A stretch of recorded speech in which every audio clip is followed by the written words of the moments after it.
I'm Tom. And I'm Molly. Welcome to Forensic Gameology, hosted by ForensicGameology.com. Reviews for science. In 7 minutes or less.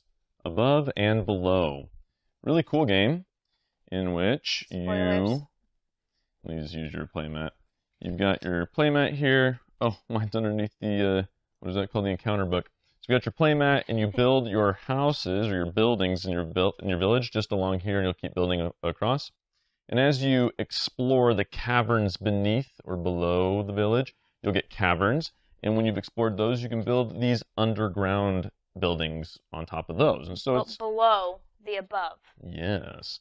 So to do so, you have to take a variety of actions. There's a whole bunch of stuff going on, but there's a really cool element of there's a bit of a narrative that you go in and face a challenge, and you can choose what to do and do a little bit of exploring.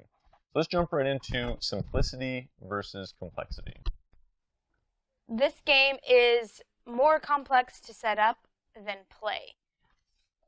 On your turn, I say that because there's just a lot going on there. This is a stack of cards that is rotating. You only have 4 of the 9, I think, that there are. This one you have out all the time, and these are all shuffled. And so there's 4 different stacks of cards you can purchase from. I don't think you can see where Molly's pointing, but they look like this. Yeah, there's a stack of them. There's buildings you can purchase that give you things. And then you have the underneath buildings, and then you have the encounters. So there's a lot of decks of cards. And then here, these are people you can recruit. These are your points or some kind of score track. Reputation track. And then, so there's a lot of pieces. There's the goods, there's money, a lot of pieces, potion, cider. But you can only do 1 of 5 actions on your turn.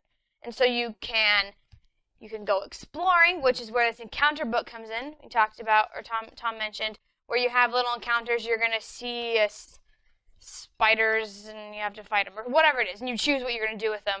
And that's exciting. And then you roll your dice and you see. You can harvest goods, but you have to have a building to do that, so you harvest.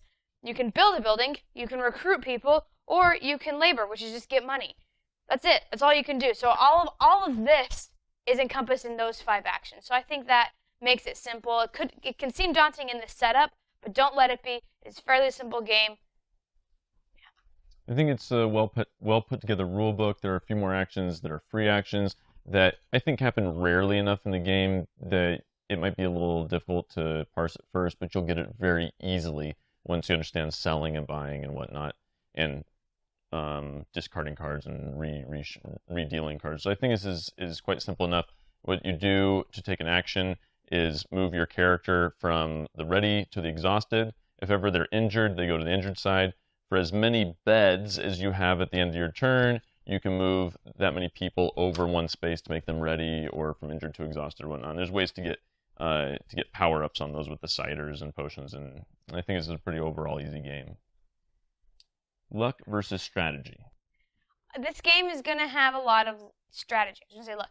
A lot of strategy. I think it's got a good combination of both, but there's going to be lots of strategy. So you've got this score track down here where you want to get goods onto. It's where you harvest goods onto here, and the more you get, the more points you get, the more money you get throughout the game as well. So you're going to want to strategize and try to get those. So that's a strategy. You're going to want to build these buildings, so you have to go exploring, and that's where some of the luck is going to come in, because you explore, you take these characters, however many you want, two or more, and you roll dice for them, and you have to get above a certain number to get lanterns, because that's what's going to help you be successful or not successful in exploration. So that's what's going to come in, is die rolling.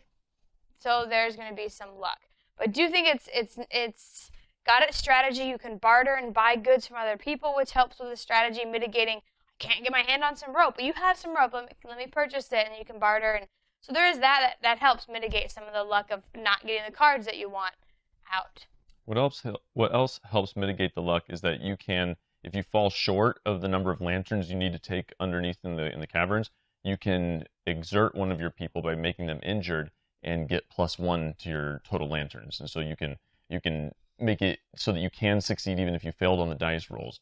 I think that if somebody solely focused on the things they knew they could do, like it's all open information money, I can purchase these buildings, I can get these goods, I can get this paper, I can get these pots, I can get this rope, they would do just as well as somebody who focused solely on the exploration, rolling the dice, making those fun decisions without knowing what the outcomes could be, and they would both be viable strategies. I think that even though there's a lot of luck in the game, there's each of the strategies is well done and explored enough that they will pay off, and you'll have a close, fun game.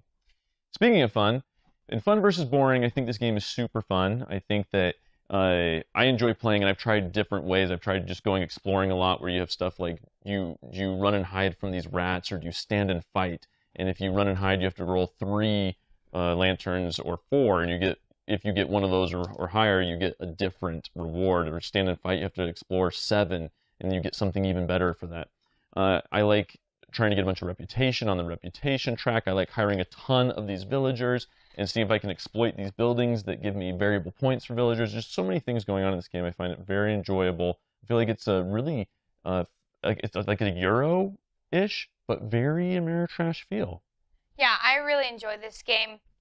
Yeah, Tom pretty much said all why I enjoy. I enjoy the exploring aspect. I want it to work out more than it does, it seems, but it's fun. It's fun to read these encounters. What would I do? It's not so much storytelling overall as much as just every encounter is just fun, and I like the strategy. A lot of different ways to get points, and I like that in the game. So, BGG rating. I would give this a 9. I would give it a 9 as well. Look at that. Above and below, we've presented the evidence. You be the judge.